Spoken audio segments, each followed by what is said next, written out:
Yeah, co-driven by Northern Irishman Michael Orr, of course. His best Jordan finish in the WRC round is 9th 3 years ago. He's had 40 WRC starts. He did compete here last year, but in an S2000 Fiesta, he used that round as part of his Middle Eastern campaign. He did have a shot at the Middle Eastern Championship there last year. It didn't quite happen for him in the end. WRC best at the moment, 6th place in Greece 2 years ago. You just hear the car working on the throttle. Some big bumps and dips to get through. 4 seconds down on Henning. Henning still looking like the time to beat for now. You saw also how much neater he was in the hairpin to Henning. It's just a little bit neater. Henning, there's a huge rock that Khalid's just caught on the inside of that corner there. Just popped out, being pulled out by the previous car or something like that. Yeah, well, Khalid and Michael, they did get off to a point-scoring start with 10th in Sweden. Not such a good run in Portugal, but they are running in 8th place at the moment, so they're on course to get a couple of points out of the Middle Eastern round. But can they make any impact in the baptism site power stage? Really quick past that camera there. You see, again, the car ducking and diving under the brakes.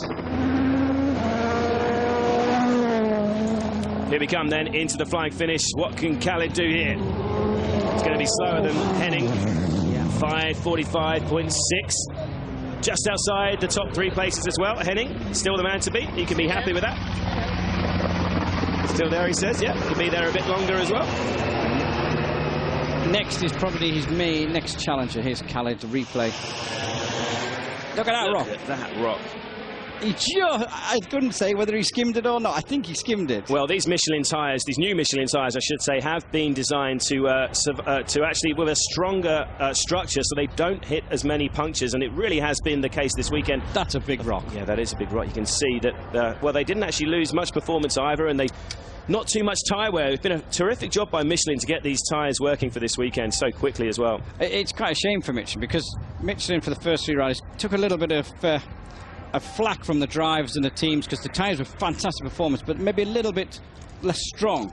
Now they've made them strong and they've still got a performance. No one's talking about them now, so they've done the right job and no one's talking about them. So. Well, we can do the talking for them. It has been a fantastic job by Michelin with these new gravel tyres. Let's have a little update there. Henning Solberg still the man to beat, then Mads Osberg. Federico Villagra in 3rd, 6.9 seconds off that fastest time. That's the benchmark they need to get to slot into the top 3 positions. And we're now joining Matt Wilson, who's just got up to 5th place in the previous stage, isn't he?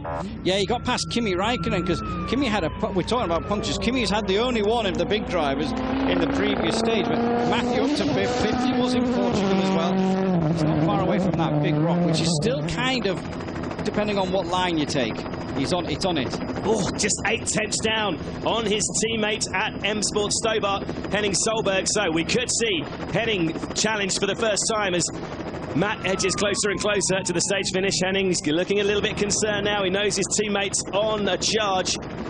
To be fair, Henning's ride and the commitment and determination he showed probably deserves to stay there for a little bit longer, to be fair. And he does deserve a bit of luck as well. I wouldn't mind seeing him get something out of this power stage. They certainly have had a horrendous run of luck in recent rallies.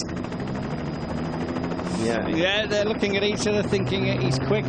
They've been able to watch these pictures as well, so they know exactly what's going on. Yeah, it's quite interesting for them. So obviously they'll be comparing what they did with their own lines to what the following drivers do. Interesting little setup for the drivers there at the end of the stage, waiting for the last cars to come through. I know Henning and quite a lot of these drivers, they do watch as much in-car as they can from other drivers, just to try and see where they can gain or where they were losing time. Well, Matt Wilson's just flown past our position here. That means he's very close. He's into the flying finish there, I think. Yeah, 2.2 down on Henning, but he does slot into 2nd. So at the moment, he's on course for 2 championship points. He's loving that, isn't he? Well, Henning, he's not quite as Hollywood as his brother, but he does give it a good go. Henning and Ilka still cooking nicely out there in the Middle Eastern sun. Yeah. Warm afternoon as well for the spectators, of course. As we said, it's well in excess of 30 degrees out there this morning. Yeah, you think standing in all that clothing, your Nomex underwear, then the overalls on top, the gloves, the boots, it's hot work. Yeah, Ilka taking on plenty of water and a good job too. The next man we're going to see in is Kimi Räikkönen, who, as you just heard, has lost 5th place to Matt Wilson in the previous stage with a frustrating puncher. As we said, that's the first puncher we think anyone's had, and look at the heat haze there. Really get a sense just how much hard work it must be and how much hard work it must be on those tyres. It again underlines what a fantastic job Michelin have done with those new gravel tyres. Very little tyre wear we've seen. Well over 150 kilometres to get through on this final day as well. Well, there were reports today that it was maybe going to touch 35 degrees. I mean, yesterday we had 31, so we'll see. Kimi into the stage. Yeah, Kimi Räikkönen, well, the former Formula 1 world champion. It is the Chinese Grand Prix this weekend. Kimi's having none of it. He's out here in Jordan attacking these fantastic stages. There's that big cut again. There, yeah, huge cut. Kimi, in this kind of stage, we noticed earlier, when it's a very solid base, he's very good under braking, and that's where he gains quite a bit of time. He's not going to get the time back up. Yeah, well, Kimi's best result is 5th in Turkey last year, and he was on course to do that. Frustrating for him. He's only had 15 starts, remember. His best in Jordan was 8th here last year.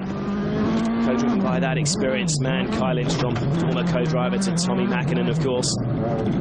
What a frustrating last couple of stages for him, though. He's come so close to equaling his best result, just to have it snatched away from him. The huge cut. The road was like 3 or 4 metres over to the other side there. Terrific view from on board Kimi there. It's that really dusty section, getting very rutted through there as well. The front runner's going to have to watch out for that. So a little ride on board with 0.1. Oh, Kimi! 0.1. Henning's time could be numbered. Kimi's going to have to pull it out of the bag. Well, we said earlier he might like some of these, getting close to driving on tarmac, and we know he has a good feeling on sealed surfaces. He is going right. He was quick in here this morning, had a good run in this one. Also, this stage was partly used yesterday, and he was quick in that stage yesterday. There's more harder, solid road condition. Kimi really can show his tarmac expertise. So 5, no, he's slower, definitely slower. Yeah, 5, oh, close though, 5.4, it's 1.2 seconds. Henning says, thank you very much. Kimi gave it a good go there. He slots into 2nd place, so currently on course for an extra 2 championship points. On course of that 6th place finish, he's already going to get a handful of points there as well, but disappointing. I thought we might get Kimi standing around in the sun for a while. That would have been interesting to see. That would have been interesting to see for Kimi, yeah. I mean, they used to have in Formula 1 like a single lap shootout. It's kind of a little bit like that with the rally at the minute, but Henning's still standing there. Now, Henning's big task now is, will he still be standing there after the next guy? Mikko Hirvonen in the stage at the moment. All the media there getting their interviews, getting their photographs. Journalists are crowding round to get what they can. Marshall handing the time card, so that's the time that Kai needs to know about. And at the end of the stage. Well, that is the latest round. That's his 3rd round of the season finish for Kimi. Best place so far this year for him. Yep, good finish. He's announced later on in the season he's going to take on a few NASCAR rounds. First taste of oval racing. He's really giving every bit of motorsport a shot, but obviously that's working around his WRC campaign as well. Now, back in the stage, Mikko Hirvonen. Anyway, so Henning Solberg still the man to beat. Kimi Räikkönen 1.2 down. So, yeah, Hirvonen. This is going to be interesting to watch because this man has said he's going for it in this power stage, hasn't he? He has. It's 4 stages in this afternoon's loop, and Mikko was slow in the first 2. I questioned the team why. Apparently, he's saving his tyres for the power stage. He wanted to get as much as into them, keep them in the best condition for this time. He's got to take the points. He's had a power steering issue yesterday, first on the road yesterday, losing time, so he now needs to try and capitalise on what he can. Yeah, we'll soon find out just how good that time of Henning's was. Oh, 2.7 up. Yeah, well, as expected, Mikko is on a charge. He's had a frustrating weekend where he's been, well, I think Henning looks resigned to his fate already.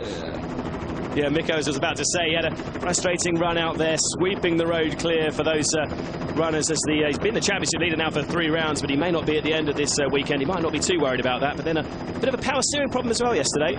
Yeah, just last 15 Ks of that final stage yesterday, which just cost him a bit more time. But Mikko, you're never happy not to do well, but Mikko might be quite happy this weekend to leave here not leading the championship. Someone else can sweep those roads in Sardinia for him, so quite happy with that. He'd just love to take those points this weekend. But Henning and Ilkka's time, I think, maybe is over there. Yeah, well, this is why this power stage is so important for the likes of Mikko Hirvonen. He's fighting for a championship. Every point counts. Look at that time, 5:21.7. 12.5. Well, thank you very much, Henning and Ilkka. Entertained us for a bit of a while there. But that's 12.5 seconds quicker by Mikko. Good job by Henning, though. Gave it everything he could. But we saw this in Portugal. There is a huge gap at the minute between Petter Solberg into it, the two factory Fords, the two factory Citroens, and Petter Solberg. The top 5 are in, just at the minute, a completely different league to the rest of them. And Henning, Kimi, Matthew, people like that are battling away for like the best of the rest. And that's what they got to concentrate on. They are head and shoulders above the rest. And let's have another look at a bit of Mikko's run through here as he... Very tight line, very tight line. This is where I think, you know, it's so quick in most of the other parts of the stage. I guess these tighter corners is where you're going to make up some of the time. Those tyres and the suspension. You took your road car around there, you'd have a puncture and a broken suspension. Yeah. And that's at about 10 miles an hour. Do you think that's where we're going to see most of the time gained with these last runners? It's so quick, the rest of it. Some of that sort of more technical area, if you get your lines just right, try and stay off the loose stuff, that could be where they're going to make up the odd tenth of a second. You've got to be neat and tidy, yes. And remember, we have just half a second between first and second, so there really is everything to go for, as well as this power stage this afternoon. It's the most thrilling finish. Oh, something flying off the back. A little bit of the bumper. He won't be concerned. That's the least of this man's worries. And we're hearing Jari has changed the tyre before a start. There is some damage there, but I mean, that could have been in the previous stages. Not sure.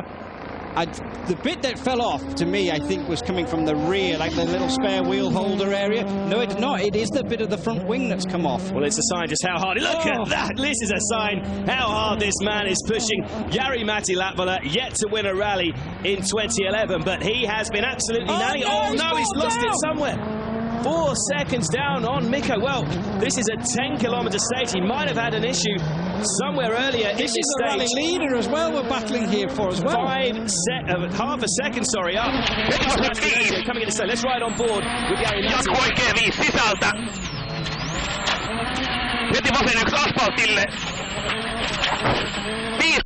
Well, this will be a heartbreaking finish. He worked so hard to get into that lead of the rally.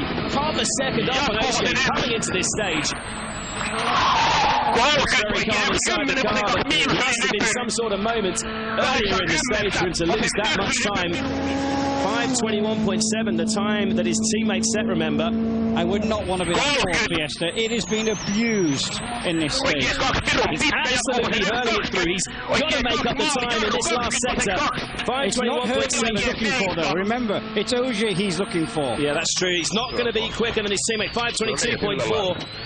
Well, what a finish. That's not what we expected to see. That's not bad, though. That's not bad. He's not going to win the power stage, but he's not bothered about Hirvonen right at this moment. Right at this moment, he's concentrating on Ogier. It could, of course, be a sign that Mikko has absolutely nailed it in there. Yeah. He said he was going to. He's already won one power stage this year. Let's not forget that. How spectacular was Latvala when he bounced through that corner. He's looking at the time. He's really curious. This man now thinking, have I won this rally? He's got to wait another 6 minutes before he knows. It's been an absolutely astounding drive from Jari-Matti this morning. He looks exhausted, and rightly so. He's given it absolutely everything. There's the damage to the front of the car. There are so many rocks and bushes and things like that alongside the road. That's hardly surprising. Let's take another look at that scary moment for Jari-Matti. It's as if he's just caught something. It's off already there. The bumper damage is already there by then. But it's as if he's caught some netting or a bush and it's just smashed it out. But look at this. Here we go. Look at that. That is why you need such a hard-working suspension on cars like this. Yeah. As I said, that Ford Fiesta has been abused in that stage. And as you said, you try that in your own car at home, you'd be off into the bushes.